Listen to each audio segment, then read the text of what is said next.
Shalom, ketemu lagi kita di Sabtu yang pertama di bulan April. Ya, ini masuk bulan yang keempat. Mas Widi, boleh ditutup pintunya? Seseorang boleh carikan saya Aqua 1? Ya.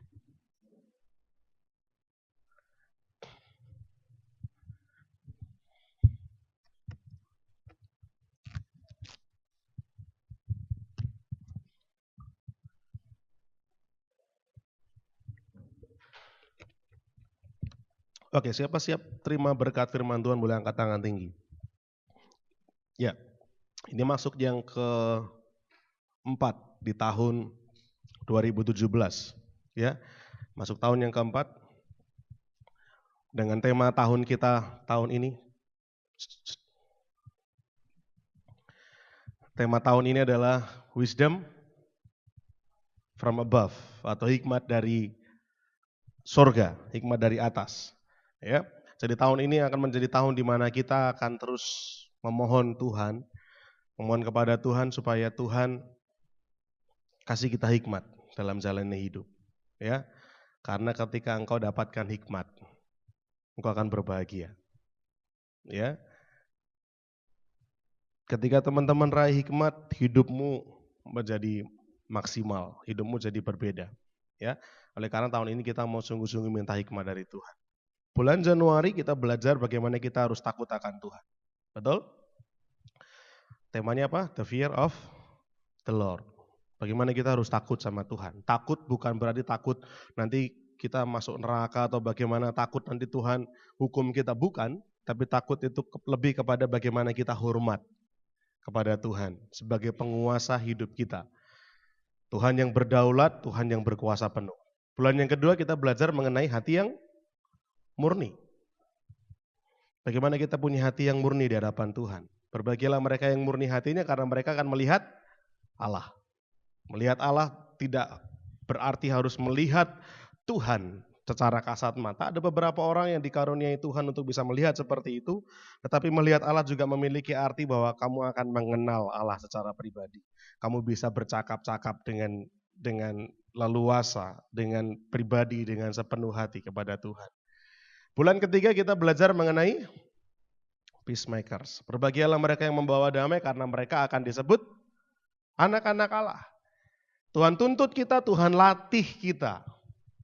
Saya pakai kata melatih karena betul-betul Tuhan bawa kita pada keadaan-keadaan di mana justru tidak nyaman, keadaan-keadaan di mana justru tidak enak, keadaan-keadaan di mana ada konflik, ada permasalahan. Tapi Tuhan ingatkan kita, Tuhan latih kita untuk kita selalu bawa damai. Bukan kita yang bersalah, tapi Tuhan latih kita, kita harus minta maaf. Sehingga keadaan damai terjadi. Ya, dan kau akan disebut anak-anak Allah. Anak-anak Allah artinya berarti kita kepunyaan Allah. Anak-anak Allah juga berarti kita memiliki kemiripan sifat. Sama seperti Allah. Saya bersyukur teman-teman pendamping lead, mendampingi mereka yang sharing lead itu dengan luar biasa. Semakin kesini ketika saya mempersiapkan, mendampingi mereka mempersiapkan renungan lead, saya dapat banyak input gitu ya, banyak cerita, banyak ilustrasi yang justru memberkati saya. Ya, yang justru memberkati saya. Misalkan seperti di bulan ini kemarin ya, ketika membahas mengenai peacemakers gitu ya, bahwa kita membawa damai. Banyak yang masuk ke saya ilustrasi mengenai kupon yang tanpa ada syarat dan ketentuan, lalu ilustrasi mengenai jembatan. Banyak hal yang justru menurut saya, wow, artinya teman-teman mulai menikmati firman. Teman-teman mulai menyukai firman dan mulai menangkap. Ya, hikmat-hikmat itu mulai kita sukai dan kita mau lakukan. Nah, bulan ini, bulan April temanya adalah be humble, be gentle. Kemarin malam Mas Adris ngobrol sama saya, ya jam berapa itu Mas ya? 11:30 mungkin ya. Humble aku tahu Mas, rendah hati ya. Be gentle itu artinya apa Mas? Ya, gentle itu artinya lemah lembut. Humble apa? Rendah hati. Gentle, lemah lembut. Makanya kalau dibilang gentleman, Itu bukan berarti gentleman itu berarti malah laki-laki yang garang gitu, bukan. Tapi justru laki-laki yang memperlakukan wanita dengan lemah lembut. Itu namanya gentleman. Oke, be humble, be gentle. Saya mau tunjukkan satu foto dulu kepada teman-teman. Ya, kita mulai ya, supaya nggak terlalu lama. Siapa ini? Siapa dia? Gandhi. Mahatma Gandhi. Siapa Mahatma Gandhi? Dari mana dia berasal? India. Ya, kayaknya Anda lebih hafal Sarukan, Salman Khan, Kareena Kapoor gitu ya dari India ya. Mahatma Gandhi dari India dia. Ya, dia tokoh perjuangan India, memperjuangkan hak-hak orang India pada waktu itu. Dia terkenal dengan perjuangan tanpa kekerasan. Ya, nah ada sedikit cerita, mungkin teman-teman pernah dengar ceritanya Mahatma Gandhi ini, tapi saya mau angkat dulu. Ya, Mahatma Gandhi ini dia sering sekali mengutip ayat-ayat, dia sering kali memakai ayat-ayat Alkitab ketika dia sedang menginspirasi, sedang memotivasi, ketika dia sedang sampaikan ceramah mengenai perjuangan tanpa kekerasan, mengenai kasih, mengenai kelemah lembutan. Dia sering kutip kata-kata ayat-ayat Alkitab. Bagian yang paling dia sukai adalah ucapan bahagia khotbah di bukit. Berbahagialah mereka yang membawa damai karena mereka disebut anak-anak Allah. Berbahagialah mereka yang lemah lembut karena mereka akan memiliki bumi. Berbahagialah mereka yang murni hatinya karena itu dia pakai ucapan bahagia itu. Nah, sampai suatu kali saat ada seorang misionaris tanya sama dia, ya, Mahatma Gandhi, boleh saya tanya? Ya, saya boleh tanya satu pertanyaan, Mas Andis? Ya. Dia tanya sama Mahatma Gandhi, "Hei Gandhi, kamu sering sekali kutip ayat Alkitab. Kamu sering pakai ayat-ayat Alkitab. Ya, khotbah di bukit, ucapan bahagia yang Yesus sampaikan. Tapi kenapa kamu nggak sekalian jadi Kristen aja? Kamu suka pakai ayat-ayat yang disampaikan Yesus, tapi kenapa kamu nggak jadi Kristen?" Nah, Gandhi jawab seperti ini. Ya, saya sangat menyukai Yesusmu. Saya sangat menyukai Kristusmu. Tapi saya tidak suka sama orang-orang Kristenmu. Saya sangat mengidolakan Yesus, saya sangat mengidolakan Kristus, tapi saya tidak suka dengan kekristenan yang dimiliki orang-orang Kristen. Dia lanjutkan perkataannya. Kalau saja orang-orang Kristen di India betul-betul memiliki sifat seperti Kristus, maka hari ini seluruh India sudah jadi Kristen. Teman-teman udah pernah dengar ceritanya mungkin. Nah, ternyata dia punya alasan kenapa dia ngomong gitu. Jauh mundur ke belakang, ketika dia jadi seorang pengacara di Afrika Selatan. Dia pernah jadi seorang pengacara di Afrika Selatan. Di Afrika Selatan sana terkenal dengan politik apartheid namanya. Yang mungkin suka sejarah tahu apa itu politik apartheid. Politik tapi dengan pemisahan warna kulit. Oh, saya nggak nyinggung Mas Andri enggak ya. Ini tapi saya mau cerita sungguh-sungguh ini ya. Ya. Dan di Afrika Selatan sana tokoh yang terkenal dengan perjuangan kulit hitam siapa? Nelson Mandela. Ya, tapi kita nggak mau cerita Nelson Mandela, mungkin lain waktu. Kita mau cerita Mahatma Gandhi. Ya, dia salah satu yang memperjuangkan perjuangan hak-hak persetaraan hak antara orang kulit hitam dan kulit putih. Ya, dia mau berjuang untuk persamaan hak. Nah, di tengah-tengah pekerjaannya sebagai pengacara, di mana dia memperjuangkan hak-hak orang kulit hitam, ya, dia sering mempelajari kekristenan. Dia mulai menyukai ajaran-ajaran Yesus. Dia mulai suka baca Alkitab. Sampai suatu titik dia hampir jadi Kristen. Ya, sampai satu hari dia putuskan, aku mau datang ke gereja. Nah, akhirnya dia mulai datanglah ke sebuah gereja. Ketika dia sampai di depan gereja, dia berhadapan dengan penerima tamu. Kita sebut sebagai apa? Asyar. Ya. Ketika dia sedang mau masuk ke gereja, asyarnya langsung berteriak, "Hei, apa yang mau kamu lakukan? Kamu mau ngapain?" Gitu. Dia bilang, "Saya mau masuk gereja. Saya mau mengenal Yesus." Lalu orang ini bilang, Orang bule ini bilang, ya, tempat ini tidak berlaku untuk orang kafir seperti kamu. Karena perbedaan warna kulitnya, dia langsung dibilang kafir. Gereja hanya untuk orang-orang Kristen, bukan orang-orang kafir seperti kamu. Pergi. Mulai hari itu, dia kecewa sekali dengan kekristenan. Dia kecewa dengan orang Kristen, tapi dia memuja-muja Kristus. Sampai suatu kali saat ada seorang misionaris lagi, ya ini obrolan-obrolan setelah dia menjadi terkenal, dia mulai melayani tentang perdamaian, tentang kelemah lembutan, tentang welas asih. Ada seorang misionaris lagi yang datang kepada dia. Apa saran yang bisa kamu berikan bagi kami, para misionaris Kristen?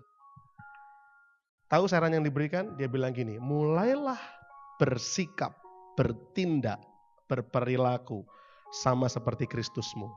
Maka orang-orang dengan sukarela akan mengikutimu. Simple ya.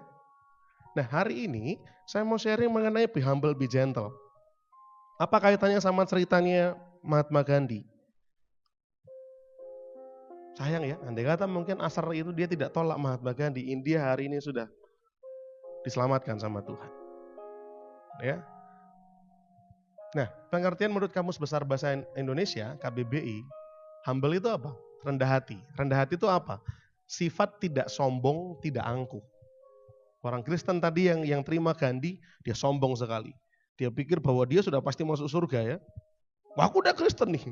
Aku udah melayani Tuhan dengan menerima tamu, aku pasti masuk surga. Wah, usir aja lah ini orang kulit hitam ini ya. Itu sifat angkuh. Rendah hati itu tidak angkuh, tidak sombong. Suka menabung. Ya. Bukan ya. Nah, lalu gentle. Apa itu gentle? Gentle itu lemah lembut. Ya, menurut Kamus Besar Bahasa Indonesia, arti lemah lembut adalah baik hati, tidak pemarah dan sebagainya, justru malah peramah. Ya, bukan pemarah tapi peramah. Itu be humble, be gentle. Oke. Ini ayat yang ada di ucapan bahagia yang jadi pembahasan kita di bulan ini. Bulan Februari kita ngomongin berbahagialah mereka yang murni hatinya karena mereka akan melihat Allah. Bulan Maret kita belajar berbahagialah orang yang membawa damai karena mereka akan disebut anak-anak Allah. Hari ini kita belajar berbahagialah orang yang lemah lembut karena mereka akan memiliki bumi. Hebat ya. Dalam terjemahan Alkitab yang versi mudah dibaca, ya, betapa bahagianya orang yang rendah hati. Mereka akan menerima tanah yang dijanjikan Allah kepada mereka. Ayatnya sama ya. Matius 5 ayat 5 sama ya. Yang satu ngomongin berbahagialah orang yang lemah lembut. Tapi dalam terjemahan versi mudah dibacanya, betapa bahagianya orang yang rendah hati. Jadi makanya temanya, kenapa nggak be humble disendiriin mas? Kenapa nggak be gentle disendiriin mas? Karena teman-teman akan banyak temukan ayat-ayat di Alkitab yang tidak memisahkan antara humble dan gentle. Yang akan lekat kaitannya orang yang rendah hati dengan lemah lembut. Nah, nanti kita akan belajar lebih dalam. Ya. Nah, sebelum saya bahas lebih lanjut gini. Mumpung belum kebablasan. Tadi kan kita bilang Januari kita belajar takut akan Tuhan. Kita belajar dilatih takut akan Tuhan. Februari kita belajar punya hati yang murni. Ya. Supaya kita betul-betul memiliki karakter yang mulai sama seperti Kristus. Bulan Maret kita belajar untuk jadi pembawa damai. Bulan April kita belajar untuk be humble, be gentle. Jadi orang yang lemah lembut dan rendah hati. Nah, tujuannya apa? Apa tujuannya teman-teman belajar ini? Apa tujuannya teman-teman hidupnya harus berubah mengikuti ini? Tujuannya apa? Ya. Nah, kalau teman-teman baca nanti ucapan bahagia di Matius pasal yang kelima, Alkitab Anda kan dibuka di Matius pasal kelima kan, karena barusan kita baca ayat itu, Matius pasal kelima, itu nanti kan ada urut-urutannya nanti mengenai khotbah di bukit, ucapan bahagia, berbahagialah, betul? Setelah itu, perikopnya menjadi garam dan terang dunia. Jadi itu masuk dalam satu rangkaian khotbah di bukit. Jadi ketika Tuhan ngomong berbahagialah, berbahagialah, dan ketika Tuhan ngomong kamu adalah terang dunia, kamu adalah garam dunia, itu dalam satu kesempatan yang sama. Ya, dalam satu peristiwa yang sama khotbah di bukit. Nah, dalam rangkaian ayat-ayat tadi, teman-teman ketika baca yang kamu adalah garam dunia, ya, bila garam itu menjadi tawar, dengan apa dia diasinkan selain dibuang dan diinjak-injak orang dan seterusnya, kamu adalah terang dunia. Dan ayat terakhir dari perikop itu apa? Demikianlah hendaknya terangmu bercahaya di depan orang, supaya mereka melihat perbuatanmu yang baik dan memuliakan Bapamu yang di surga. Saya mau tekankan gini, sebelum saya kebablasan nanti, sampai di Agustus, sampai di September, bahwa tujuan kita belajar tahun ini, untuk dapat hikmat dari surga. Tujuan kita belajar takut akan Tuhan. Tujuan kita belajar punya hati yang murni. Tujuan kita belajar punya sikap yang bawa damai. Bulan ini kita mau belajar untuk kita punya kerendahan hati, punya kelemah lembutan. Tujuannya apa? Tujuannya adalah untuk memuliakan Bapa yang di surga. Kenapa saya harus tekankan ini dulu? Karena gini, perhatikan. Tujuannya itu bukan hanya untuk merubah karaktermu. Oh dulu saya nggak sabar mas, tapi setelah saya dengar firman saya berubah jadi sabar. Oh dulu saya itu sukanya bikin ulah mas, tapi karena saya dengar mengenai pembawa damai maka saya jaga damai sekarang. Oh dulu pikiran saya berantakan mas, saya suka berpikiran buruk, suka berpikiran negatif, saya suka berasumsi, suka beranggapan buruk. Tapi setelah saya dengar firman Tuhan untuk punya hati yang murni, saya lebih jaga pikiran saya mas. Ternyata tidak hanya untuk membuat karakter kita berubah jadi lebih baik. Bukan hanya untuk memoles sifat kita supaya kita menjadi lebih terlihat lebih sama seperti Kristus, hanya seperti itu saja, tidak. Tujuannya bukan berfokus kepada kita, tapi fokusnya kepada Bapa. Nah, saya mau tekankan itu teman-teman. Jadi hari-hari ini kalau Anda merasa berat sekali jalanin firman, berat sekali kok ngikutin tema-tema di bulan-bulan ini, mungkin fokus kita keliru, fokus kita salah. Ya, dengerin firman rasanya berat banget. Dengerin firman rasanya kok kayak dinina bubukan gitu. Aku neng omah ki angel turu loh mas. Tapi kalau masuk ke ibadah JM tuh kok tidurku angler gitu ya. Karena seperti dinina bubukan gitu. Dengerin firman tuh rasanya kok pengennya tidur gitu. Mungkin karena fokus kita keliru. Fokus kita kepada dirimu sendiri. Supaya aku berubah jadi lebih baik. Itu betul. Tapi itu tidak cukup. Oh supaya saya nanti di rumah jadi anak kesayangan orang tua. Itu boleh. Tapi itu nggak cukup. Saya mau belajar seperti ini supaya nanti saya di sekolah prestasi saya meningkat. Itu boleh. Tapi nggak cukup sampai situ. Oh saya mau karakter saya diubahkan mas. Supaya nanti di tempat kerja saya dipandang baik, saya dipandang mampu, saya dipandang punya kapasitas yang terus meningkat sehingga saya dipromosikan. Itu sah-sah saja. Tapi itu nggak cukup. Kalau teman-teman tujuannya itu, maka teman-teman akan jadi lelah. Teman-teman akan jadi capek. Rasa letih, rasa lelah. Wah berat ternyata. Wah jadi orang Kristen itu nggak gampang. Wah ternyata jaga hati tetap murni itu nggak gampang. Siapa bilang gampang? Oh ternyata untuk kita bisa bawa damai itu nggak gampang. Ya siapa bilang gampang? Kalau kita fokusnya ke dirimu sendiri, engkau akan kesulitan. Teman-teman akan rasa berat sekali. Karena fokusmu ke dirimu. Makanya hari ini saya mau luruskan dulu. Mumpung masih bulan keempat.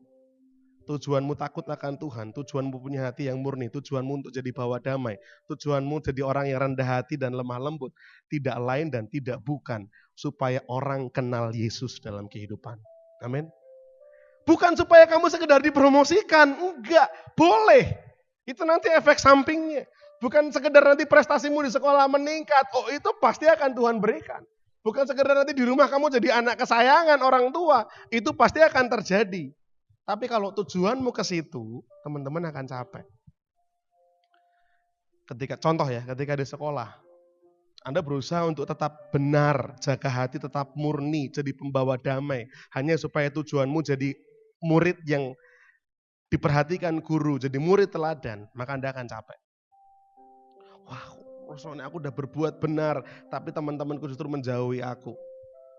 Ya, rasanya kok malah, wah nggak gampang, nggak mudah ketika aku harus lakukan firman Tuhan. Rasanya mulai mau nyerah, udahlah aku tak jadi seperti yang kemarin-kemarin aja. Aku tak kembali seperti dulu aja lah, itu akan jauh lebih mudah. Ya, mulai lagi bikin ulah di sekolah, mulai lagi ikut pergaulan seperti teman-teman yang lain, mulai kompromi sama yang namanya dosa. Rasanya lebih mudah dan lebih menyenangkan. Itu yang akan terjadi kalau teman-teman fokusnya salah. Tapi kalau fokusmu pada satu hal, yaitu supaya mereka melihat perbuatanmu yang baik dan memuliakan Bapamu yang di surga. Fokusmu gini, saya mau rubah hati saya tetap murni. Saya mau jaga supaya saya bisa bawa damai. Saya mau jadi orang yang rendah hati. Saya mau jadi orang yang lemah lembut. Supaya apa? Supaya samping kursiku ini, teman sebangku, semejaku ini, dia mulai kenal yang namanya Yesus. Fokusmu itu, engkau akan bisa terjaga dalam track yang benar. Ketika di rumah engkau mau jadi orang yang betul-betul bawa damai. Orang rumahmu mulai tekan kamu. Orang tuamu mulai marahi kamu. Kamu tetap harus ampuni mereka. Kamu harus tetap perjuangkan mereka. Kalau fokusmu salah, kau akan lelah, kau akan letih. Tapi ketika fokusmu, aku mau tetap bertahan bawa damai. Aku tetap mau jadi orang yang lemah lembut. Aku tetap mau jadi orang yang rendah hati. Supaya apa? Supaya waktunya nanti orang tuaku akan lihat di dalam diriku ada Yesus. Dan Bapa dipermuliakan. Kalau fokusmu itu, kau gak akan pernah jadi lelah. Orang lain boleh ngomongin kamu apapun. Orang lain boleh tegur kamu, boleh salahin kamu dengan cara yang macam-macam. Selama kamu tetap benar. Selama kamu benar loh ya. Kalau kamu salah ditegur ya kamu harus bertobat. Tapi kalau teman-teman benar, kamu sudah jaga hatimu bersih, murni. Kamu sudah bawa damai. Kamu jadi orang yang lemah lembut, jadi orang yang rendah hati. Kamu takut akan Tuhan. Fokusmu untuk memuliakan Bapa di surga. Tinggal tunggu waktu. Orang akan lihat kamu berbeda. Tapi kalau fokusmu cuma dirimu sendiri. Kerja terus. Salah langkah, dimarahi atasan, kamu malah sakit hati. Aku udah berjuang untuk benar, tapi kau malah dimarah-marahi. Engkau akan jadi nyerah. Fokusnya harus pandang Yesus untuk memuliakan Bapa.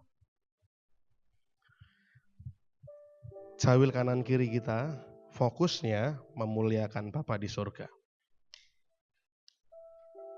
Itu tujuan hidup kita diubahkan. Berikutnya.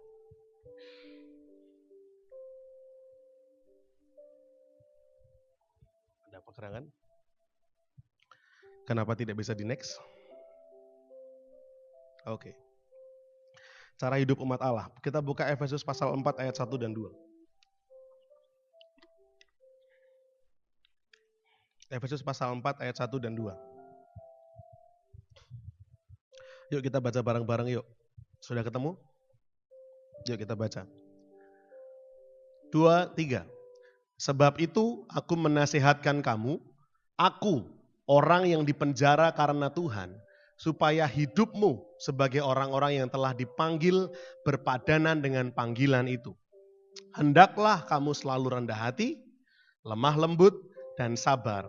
Tunjukkanlah kasihmu dalam hal saling membantu. Nah, saya mau buka terjemahan yang lain. Versi mudah dibaca lagi. Teman-teman bisa baca yang di depan? Kelihatan nggak? Kelihatan nggak? Yang kelihatan baca ya, dengan keras ya. Yang bawah. Yuk kita baca dengan keras. 2, 3. Aku dipenjarakan sebab aku milik Tuhan.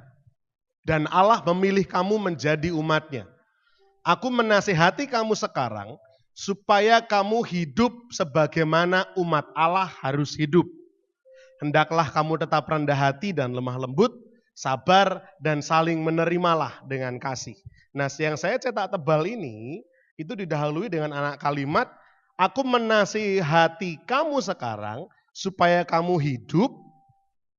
Halo? Aku menasihati kamu sekarang, Paulus bilang kepada jemaat di Efesus, aku menasihati kamu sekarang supaya kamu hidup sebagaimana umat Allah hidup. Jadi cara hidup umat Allah itu ada standarnya. Dalam hal kesatuan, dalam hal kebersamaan, ini kalau di versi mudah dimengerti dia akan membahas mengenai kesatuan tubuh Kristus. Ya, artinya dalam kita bersama-sama sebagai umat Allah, kita punya standar. Standarnya apa? Standarnya yaitu tadi. Rendah hati dan lemah lembut. Satu kesatuan. Sabar. Saling menerima dengan kasih. Itu standarnya. Dari 3 ini, hari ini saya mau bahas satu aja. Apa? Rendah hati dan lemah lembut. Itu cara hidup umat Allah. Paulus ngomong dengan tegas sekali dan dengan jelas sekali. Aku menasihati kamu supaya kamu hidup sebagaimana umat Allah harus hidup. Saya jadi kepanjangannya Paulus hari ini. Mengucapkan kata-kata yang sama kepada teman-teman Jong Mahanaim. Hei Jong Mahanaim, kamu harus hidup sebagaimana umat Allah harus hidup. Bukan sebagaimana cara orang dunia hidup. Bukan sebagaimana cara masyarakat kita di Indonesia hidup. Bukan. Tapi kita harus hidup sebagaimana umat Allah itu hidup. Seberapa istimewanya Thomas rendah hati dan lemah lembut? Kok sampai-sampai Paulus tuliskan ini? Kok sampai-sampai Tuhan sendiri ngomong? Tuhan sendiri yang ngomong. Berbahagialah mereka yang lemah lembut. Berbahagialah mereka yang lembut hatinya. Karena mereka akan memiliki bumi. Seberapa pentingnya hal ini? Yang pertama, saking pentingnya, Kristus ingin kita belajar langsung dari Tuhan, dari Yesus, tentang lemah lembut dan kerendahan hati. Tuhan sendiri yang ngomong. Dari mulut Tuhan langsung. Tuhan ngomong, belajarlah kepadaku. Tuhan ngomong langsung. Dalam hal ini, belajarlah kepadaku. Ayatnya di mana? Matius 11 ayat 28-29. Matius pasal 11 ayat 28 dan 29.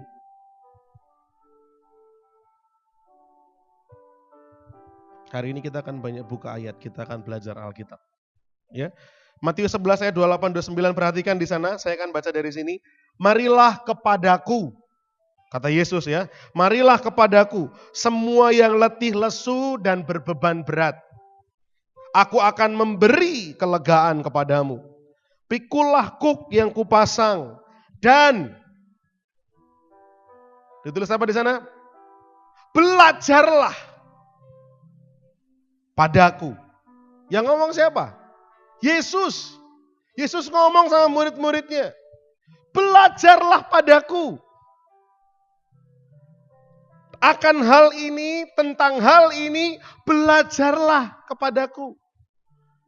Saking pentingnya kerendahan hati dan kelemah lembutan, Tuhan ngomong.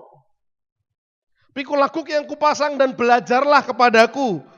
Karena aku lemah lembut dan rendah hati. Dan jiwamu akan mendapat ketenangan. Peace, rest. Ya. Sebentar, ada terjemahan bahasa Inggrisnya juga. Matius 11 ayat 28-29. Ini dalam International Standard Version. Ya, dituliskan di sana. Come to me, all of you who are weary and loaded down with the burdens, and I will give you rest. Place my yoke on you and learn from me. Sama, belajarlah dari aku, belajarlah kepadaku. Tuhan ngomong langsung sama murid-muridnya, belajarlah sama aku, belajarlah kepadaku. For I am gentle and humble in heart, and you will find rest for your souls. Jadi, saking pentingnya kelemah lembutan dan kerendahan hati, Tuhan ngomong langsung, belajarlah kepadaku, karena aku lemah lembut dan rendah hati, dan jiwamu akan mendapat ketenangan. Hari-hari ini teman-teman ada masalah apa? Ketika berjuang jadi peacemaker, saya mau tanya, yang sudah berjuang bulan Maret kemarin, untuk jadi peacemaker, entah itu di rumah, di sekolah, di pekerjaan, tapi kau coba lakukan firman, kau coba praktekkan firman. Boleh angkat tangan? Saya mau tanya, boleh angkat tangan tinggi yang coba praktekkan itu, angkat tangan. Tinggi. Saya mau tanya, yang terjadi mudah atau sulit? Ringan atau berat? Jawabannya? Halo? Disa? Berat. Siapa lagi tadi? Guntur, angkat tangan tadi ya? Kamu angkat tangan tadi? Belum? Kukuh, kamu angkat tangan. Gampang apa susah? Susah. Siapa lagi yang angkat tangan? Boleh lihat, siapa lagi yang angkat tangan? Tinggi. Sylvie, ya. Gampang apa susah? Berat atau ringan? Untuk mempraktekkan itu tidak mudah. Nah, hari ini Tuhan ngomong gini, kamu mau itu jadi ringan? Ketika kita berjuang untuk punya kehidupan membawa damai, itu rasanya berat. Saya kalau boleh kesaksian panjang lebar, kali luas, kali tinggi, kali dalam, kali diagonal, menyamping dan segala macam. Nggak akan selesai mungkin ceritanya dalam waktu 2 jam. Berat rasanya. Tapi ketika saya belajar untuk nyiapin hal ini, kalau kamu jadi ringan, ada 2 resep tambahan. Apa? Lemah lembut, rendah hati. Yang berat tadi, ketika kita mau bawa damai di rumah, ketika kita mau bawa damai di sekolah, kita mau bawa damai dimanapun kita berada, masalah justru datang, konflik justru datang, gesekan justru terjadi, rasanya ini kok makin berat. Kalau kamu jiwamu merasakan ketenangan, praktekkan 2 hal ini. Lemah lembut, rendah hati.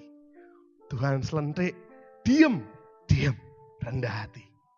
Tuhan ajar kamu harus ngomong lemah lembut malah. Orang lain hakimi kamu, orang lain bikin kamu harus lemah lembut. Berkati dia, ngomong yang baik. Maka jiwamu akan mendapat ketenangan. Belajar dari siapa kita? Mario Teguh? Belajar dari siapa kita? Yesus. Yesus ngomong, belajarlah kepadaku. Karena aku lemah lembut dan rendah hati. Jiwamu akan dapat ketenangan. Yang pertama, kenapa pentingnya be humble, be gentle. Kita udah sering baca ayat ini. Kemarin saya udah ngobrol sama Mas Adris. Kita sering baca ayat ini ya Mas Adris ya. Tapi kebanyakan yang jadi fokus kita itu tentang pembahasan mengenai kuk. Kuk itu artinya ini, kuk itu artinya itu, kuk ini makna rohaninya seperti ini. Tapi kita kelewatan ketika Tuhan ngomong, belajarlah kepadaku.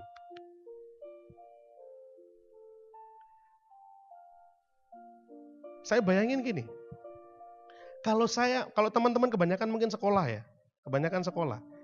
Ketika engkau mentok masalah fisika, engkau akan lari sama temanmu yang pintar fisika. Temanmu mentok tentang pertanyaanmu, kamu akan lari kepada siapa? Gurumu. Betul? Betul? Gurumu. Tapi actionnya, tindakannya, inisiatifnya datang dari siapa? Dari murid kan? Ketika kamu mentok, kamu datang ke orang lain, kamu mentok, kamu datang ke gurumu. Nah, kita punya guru yang begitu rendah hati. Yang namanya Yesus. Ibarat kata ada seorang guru yang mungkin dia ahli kimia, ahli fisika. Dia akan datang sama murid-muridnya, dia akan ngomong di depan kelasnya. Kamu mentok, belajarlah kepadaku. Datang ke rumah, gratis. Ada hari ini guru kayak gitu? Mungkin ada lah ya. Ada mungkin. Tapi ada juga yang buka les privat gitu ya. Daftar aja les ikut saya. Itu baru fisika kimia ngomongin nilai rapor. Kristus ngomongin hidup. Dia tahu manusia itu kecenderungannya tidak lemah lembut dan tidak rendah hati. Makanya Tuhan dengan legowo Tuhan bilang, come to me. Datang padaku. Itu kan undangan kan. Kalau itu terjadi, coba sekarang bayangin Tuhan hari ini ngomong sama teman-teman. Hei kamu yang berbeban berat dan berletih lesu. Come to me. Datang kepadaku. Undangan loh itu. Dan belajarlah sama aku. Kenapa? Yesus ahlinya. Dia diludahi, dia dihina, dia disakiti, dia difitnah. Dia bisa ngomong ampuni. Belajar kepadaku. Bukan sama saya Daniel, bukan. Tapi belajarlah sama Yesus. Kenapa? Karena aku lemah lembut dan rendah hati. Karena Tuhan lemah lembut dan rendah hati. Dia Tuhan Tapi dia tidak pandang itu sebagai sesuatu yang itu bukan milik yang harus dipertahankan. Tetapi justru Tuhan mengosongkan dirinya, taat sampai mati.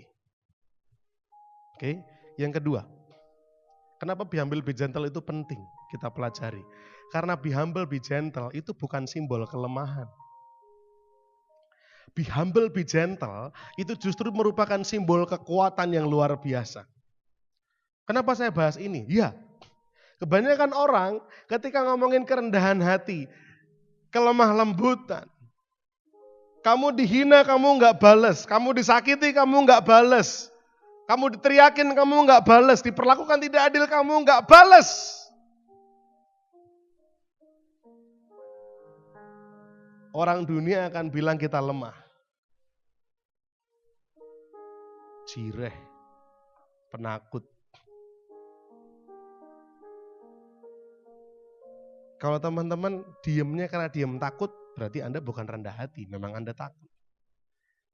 Tapi kalau kamu punya kesempatan untuk membalas, tapi kamu nggak balas, itu kamu rendah hati. Bisa nangkep maksud saya? Ketika orang perlakukan kamu tidak adil,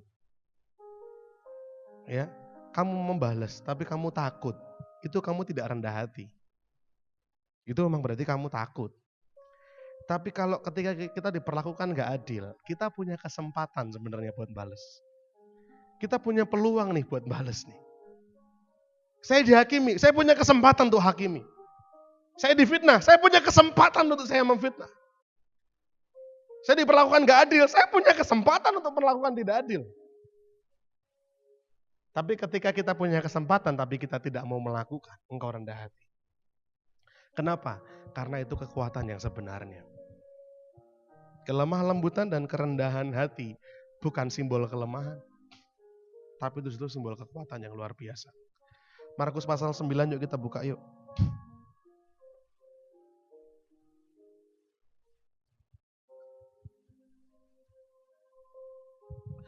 Ayat yang ke-33 sampai 37.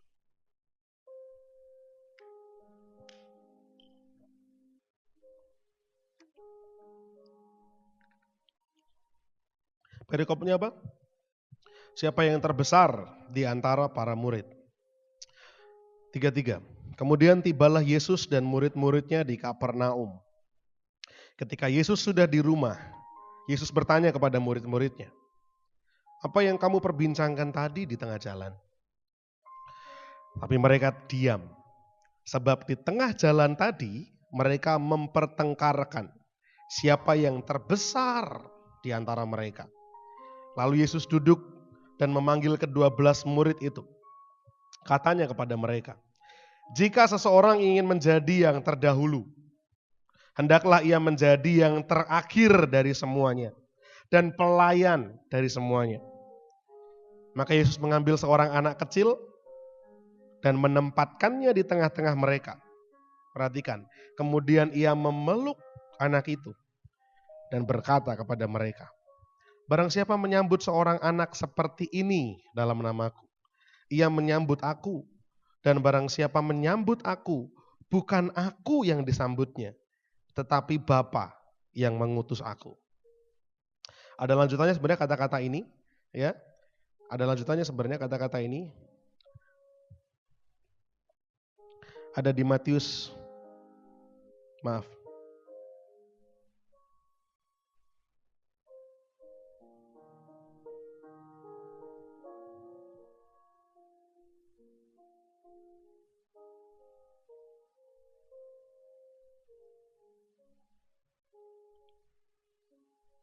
Lukas 9 ayat 48. Lukas 9 ayat 48. Itu cerita yang sama tapi di kitab Injil yang berbeda.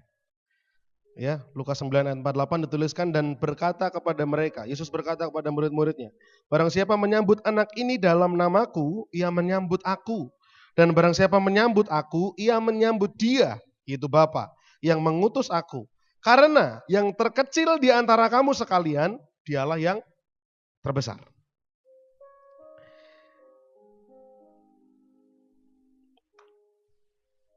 Murid-muridnya berantem di tengah jalan. Ketika mereka perjalanan mau ke Kapernaum, ya, di jalan mereka bisik-bisik, saya nggak tahu mungkin bisik-bisik, mungkin juga sikut-sikutan, mungkin mulai ada yang naik nadanya, mulai, siapa?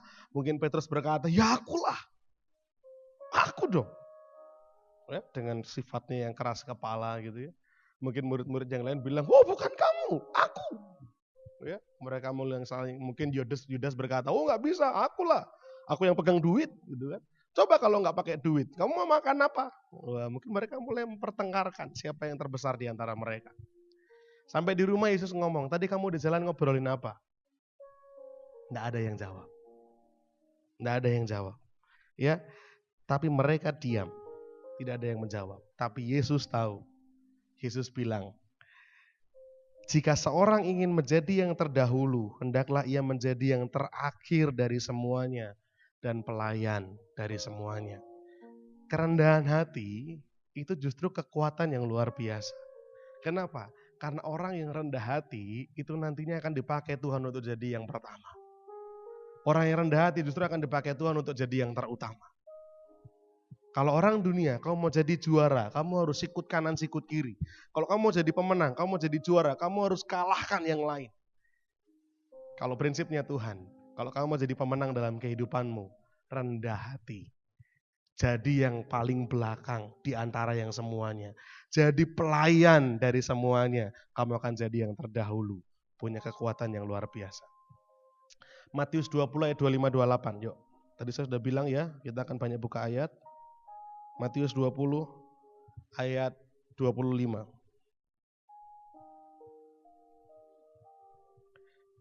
Matius 20 ayat 25 sampai 28 dituliskan di sana. Tetapi Yesus memanggil mereka lalu berkata, kamu tahu bahwa pemerintah-pemerintah bangsa-bangsa memerintah rakyatnya dengan tangan besi dan pembesar-pembesar menjalankan kuasanya dengan keras atas mereka. Tidaklah demikian di antara kamu.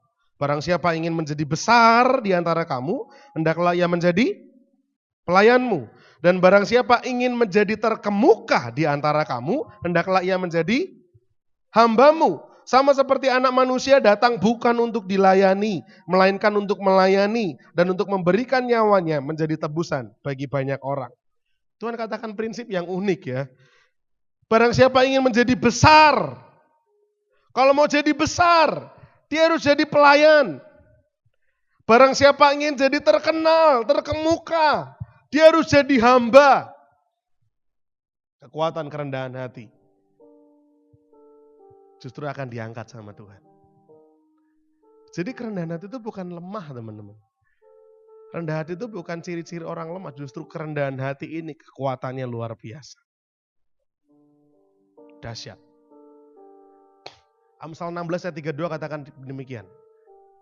Orang yang sabar melebihi seorang pahlawan. Orang yang menguasai dirinya melebihi orang yang merebut kota.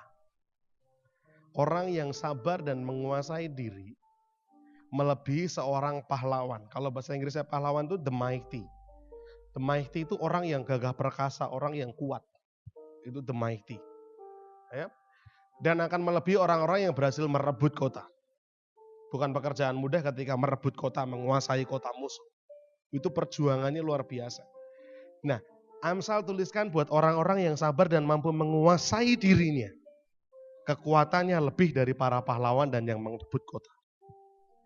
Artinya kadar kekuatannya jauh lebih luar biasa. Hari ini teman-teman belajar. Kalau kamu jadi orang yang kuat, belajar rendah hati dan lemah lembut. Ngomongin rendah hati itu agak gampang-gampang susah teman-teman. Kalau saya kesaksian mengenai kerendahan hati saya, nanti jadinya malah sombong. Benar gak? Teman-teman saya mau cerita tentang kerendahan hati yang saya lakukan. Nah, malah jadi sombong kan? Kemarin saya ketemu sama orang ini gini, tapi saya bisa jadi sombong gak itu malah? Saya gak akan ceritakan kesaksian hari ini, karena nanti jadinya malah keliru. Saya mau ngomongin tentang kebenarannya aja.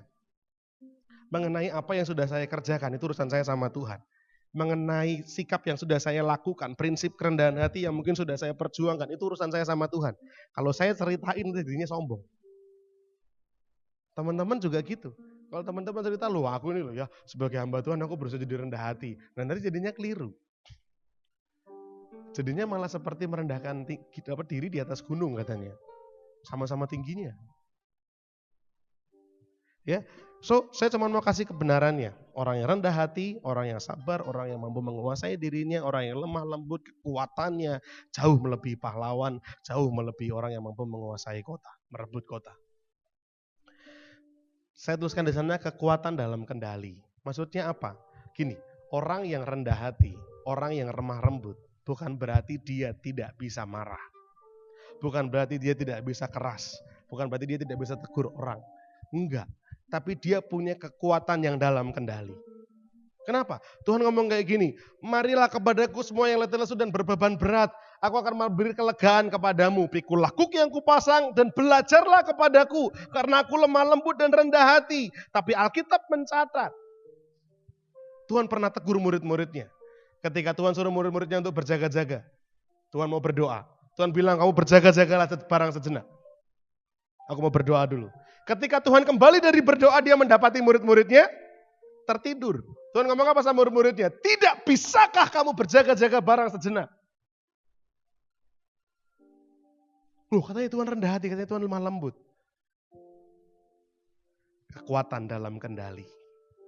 Ada kontrol. Ketika murid-muridnya sama Tuhan sedang berlayar danau. Angin mulai bertiup kencang.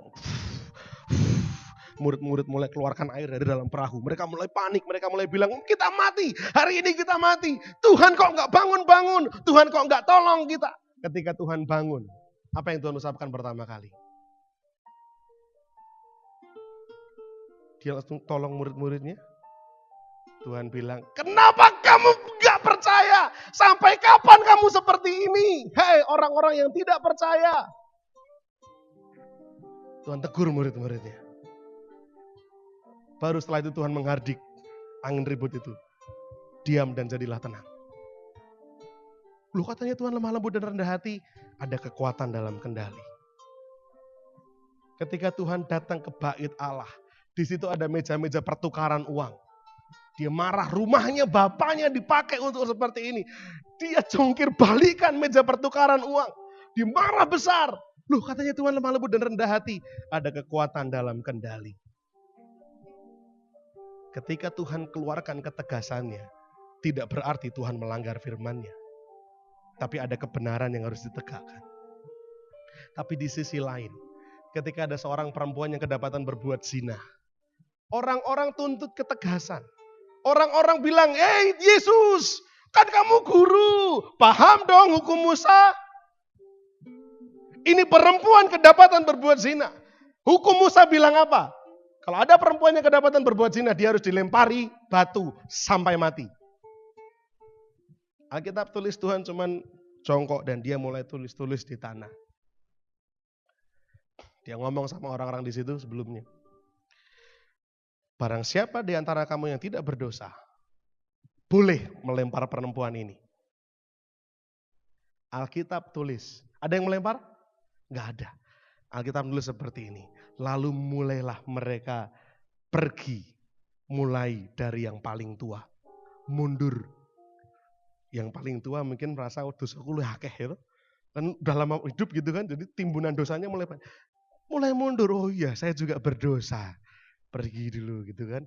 Lalu urus sampai yang muda. Sampai akhirnya gak ada orang. Lalu Tuhan mulai tengok perempuan tadi. Hai wanita. Tidak adakah yang melempar engkau? Di mana orang-orang itu tadi? Perempuan itu bilang apa? Mereka pergi semua Tuhan. Enggak ada yang lempar ya. Lalu Tuhan bilang sama perempuan ini. Aku pun berbuat demikian. Pergilah dan jangan berbuat dosa lagi. Kalau Tuhan ngomong gini. Boleh lempar batu. Yang tidak pernah berbuat dosa, silakan lempar batu.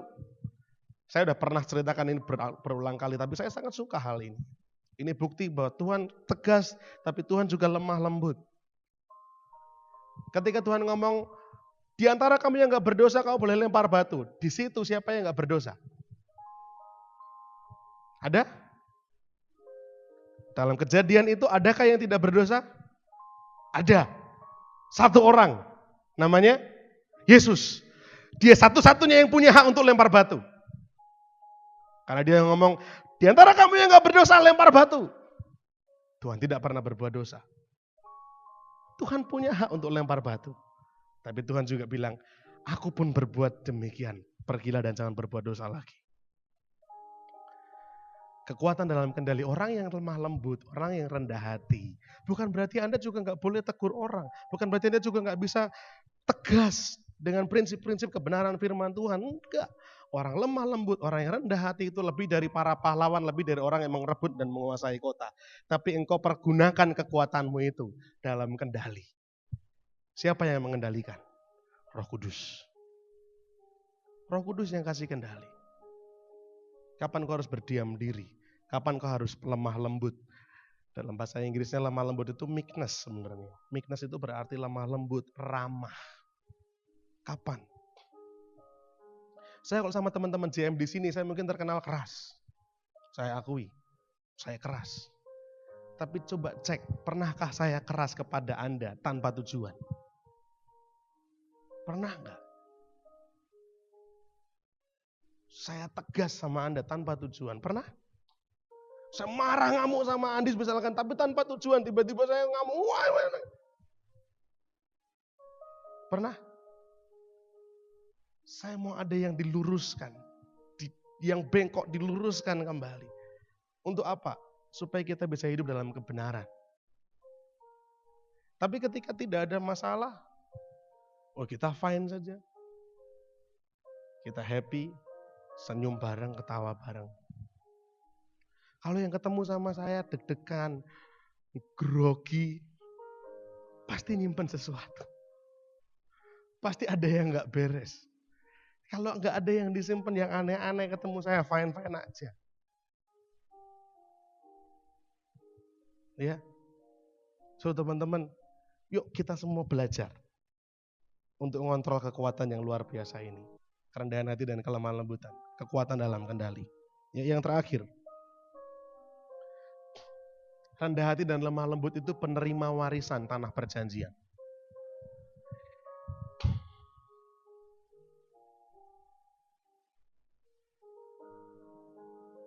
Tiga yang saya sampaikan hari ini.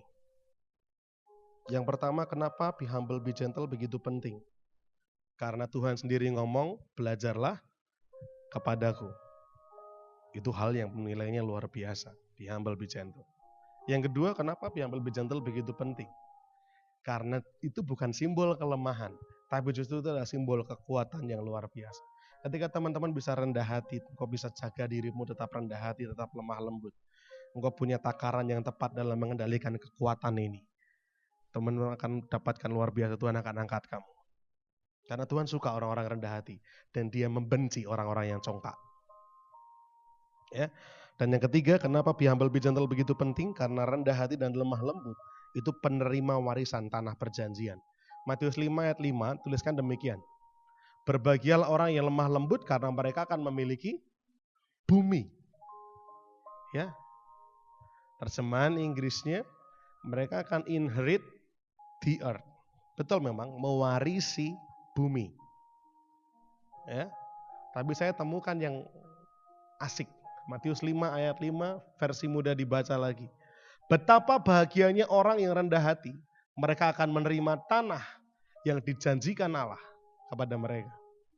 Orang-orang yang lemah lembut, orang-orang yang rendah hati, engkau akan menerima tanah yang dijanjikan Tuhan kepadamu. Tanah perjanjian. Tanah perjanjian itu berbicara apa sih? Ya, yang pertama tanah perjanjian itu ngomongin tanah Kanaan. Janji yang Tuhan sampaikan kepada Abraham dan kepada keturunannya. Bahwa akan memberikan tanah perjanjian untuk kamu dan keturunanmu. Abraham dan anak-anak keturunannya. Itu tanah perjanjian di perjanjian lama. Tanah perjanjian juga punya makna kerajaan sorga. Tujuan kita nanti. Kehidupan setiap orang percaya tujuannya harus sorga. Ada di sini tujuannya mau ke neraka? Jangan mau. Ya, neraka itu mau pakai AC berapa PK pun panasnya nggak akan hilang-hilang. Ya, di surga nggak ada AC, tapi tentrem damai. Ya, itu tanah perjanjian yang kedua, berbicara mengenai kerajaan surga. Tujuan setiap kita, pertandingan imanmu, pertandingan iman saya, pertandingan iman kita sama-sama berlomba. Finish kita apa? Surga. Finish kita apa? Mahkota kemuliaan yang akan kau terima pada waktunya nanti. Nah, tanah perjanjian yang ketiga artinya apa? Tanah perjanjian yang ketiga itu mengandung makna keadaan yang lebih baik, kondisi yang diharapkan, sukacita karena kita meraih janji. Itu tanah perjanjian. Setiap teman-teman itu punya tanah perjanjian. The promised land. Saya punya tanah perjanjian. Keadaan yang lebih baik. Ya, apa? Mungkin Tuhan tangkap yang berbeda daripada apa yang saya pikirkan. Kalau jasmani saya, kalau pikiran manusia saya pengen punya anak, saya pengennya keluarga saya berbahagia, saya pengennya bisnis saya berkembang, diberkati, itu kepengen saya. Tapi Tuhan punya promised land sendiri buat saya, Tuhan punya tanah perjanjian sendiri buat saya, yang walaupun mungkin tidak sesuai dengan keinginan saya, tapi promised land-nya Tuhan yang sudah Tuhan siapkan buat saya itu keadaannya jauh lebih baik dari keadaan saya hari ini. Itu promised land, itu tanah perjanjian. Yang bingung, saya ulangi lagi. Andis, mungkin punya kerinduan, punya keinginan. Dia mungkin keinginannya, saya mau punya usaha yang berkembang. Saya pengen dalam tanda kutip diberkati kaya raya. Siapa yang gak mau kaya raya? Saya pengen hidup saya berlimpah-limpah sehingga saya bisa memberkati orang. Itu keinginan hati kita. Betul? Tapi belum tentu promised land yang Tuhan siapkan buat Andis seperti itu. Belum tentu tanah perjanjian yang disiapkan Tuhan buat Andis seperti yang dibayangkan dia. Tapi apapun nanti tanah perjanjian yang Tuhan janjikan buat kamu, itu keadaannya jauh lebih baik daripada keadaanmu sekarang. Amin. Kita nggak tahu. Tapi promised land-nya Tuhan, tanah perjanjiannya Tuhan, itu keadaannya jauh lebih baik. Even greater. Benar? Even greater than I think of. Even greater than I ask. Lebih besar dari apa yang saya pernah pikirkan. Lebih besar dari apa yang pernah saya minta sama Tuhan. Your plan for me, oh Lord, even greater. Lah, jadi lagu rata tahun lalu gitu kan. Rencana Tuhan buat kita lebih besar. Lebih besar dari apa yang pernah kamu lihat. Lebih besar dari apa yang pernah kamu dengar. Tanah perjanjian yang Tuhan siapkan buat setiap kita ini keadaannya jauh lebih baik dari sekarang. Kunci untuk masuk ke tanah perjanjian salah satunya adalah rendah hati, lemah lembut. Kenapa rendah hati, lemah lembut begitu penting? Sebenarnya, karena dalam kerendahan hati dan kelemah lembutan, itu hati seorang murid ada di situ. Makanya Tuhan begitu menyukai kelemah lembutan dan kerendahan hati. Tuhan janjikan sesuatu yang jauh lebih baik buat kamu teman-teman, buat kita. Buat saya, kita mau nggak raih, kita mau nggak capai. Oke, kita review sebentar sebelum saya tutup. Yang pertama, kenapa be humble, be gentle begitu penting? Karena Tuhan sendiri yang ngomong, belajarlah kepadaku. Dalam hal ini Tuhan pengen teman-teman belajarlah tentang kelemah lembutan, tentang kerendahan hati. Karena dengan dua hal itu, engkau akan mendapatkan ketenangan. Jiwamu akan dapetin ketenangan. So hari ini yang punya beban berat ya tentang perjuangan imanmu, yuk bilang sama Tuhan, Tuhan aku mau rendah hati Tuhan, dibentuk sama Tuhan, Tuhan aku mau lemah lembut Tuhan. Yang kedua, kenapa be humble, be gentle begitu penting? Karena itu bukan simbol kelemahan, tapi justru kekuatan yang luar biasa. Kenapa? Dengan kau rendah hati, engkau sedang menyiapkan satu tempat, yaitu tempat yang terdepan. Engkau sedang menyiapkan satu tempat, yaitu yang terbesar. Tapi engkau harus rendah hati. Karena kekuatanmu itu melebihi dari pahlawan, melebihi dari orang yang merebut kota. Tapi harus kamu kendalikan. Oke. Dan yang ketiga, kenapa be humble, be gentle begitu penting? Karena itu kunci masuk tanah perjanjianmu. Berbahagialah mereka yang lemah lembut, mereka yang rendah hati. Kenapa? Karena mereka akan mewarisi bumi. Mereka akan memiliki bumi. Terjemahan lainnya, karena mereka akan menerima tanah yang dijanjikan Tuhan, dijanjikan Allah. kepada mereka. Saya nggak tahu teman-teman seberapa bergairah teman-teman tentang hal ini. Saya tidak tahu. Seberapa semangat teman-teman untuk mempraktekkan firman ini. Saya tidak tahu. Tapi saya cuma mau bilang, lakukan ini. Rendah hati, lemah lembut, rendah hati, lemah lembut, rendah hati, lemah lembut, rendah hati, lemah lembut. Biarkan Tuhan proses kita. Sampai kita bisa mempermuliakan Bapa kita yang di sorga. Amin. Saya nggak perpanjang firman. Tapi kita akan kembali ke cerita awal saya tadi.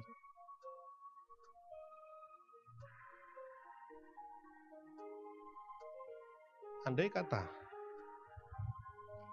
orang Kristen yang menerima Mahatma Gandhi, dia tidak usir Mahatma Gandhi. Gandhi bilang, India diselamatkan.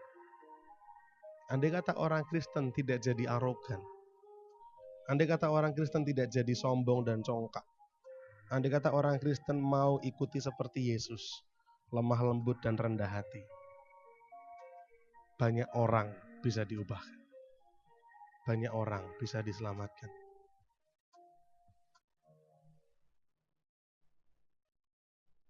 Kita mau apa? Introspeksi. Bercermin. Seberapa kita sudah lemah lembut untuk orang-orang di sekeliling kita. Seberapa kita sudah rendah hati.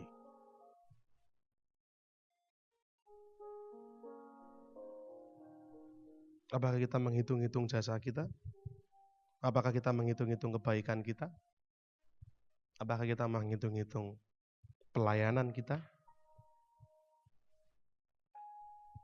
Karena kekristenanmu bukan tentang apa yang kamu lakukan untuk kehidupanmu. Kekristenanmu bukan tentang apa yang kamu kerjakan untuk kehidupanmu. Tapi kekristenan kita itu tentang apa yang kita mau lakukan untuk orang lain. Sehingga orang lain kenal Yesus. Sehingga orang lain kenal Kristus. Orang lain mulai mengenal yang namanya Tuhan Yesus itu seperti apa.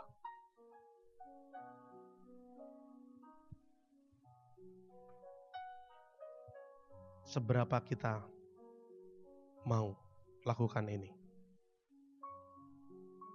Ingat, fokusmu untuk memuliakan Bapa, bukan untuk kehidupan kita masing-masing, tapi untuk memuliakan Bapa.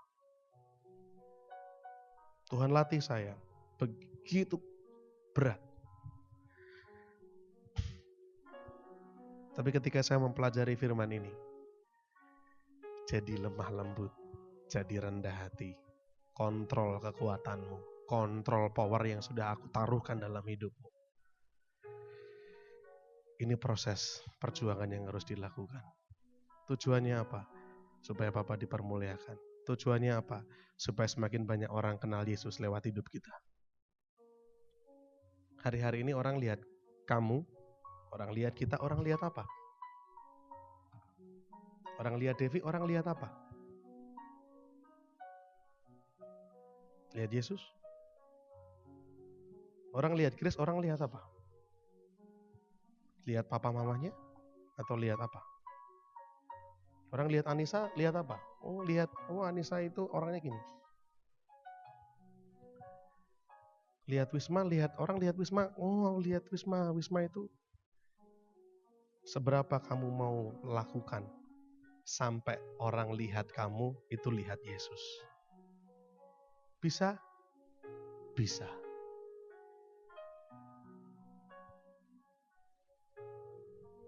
Yuk kita tunduk kepala.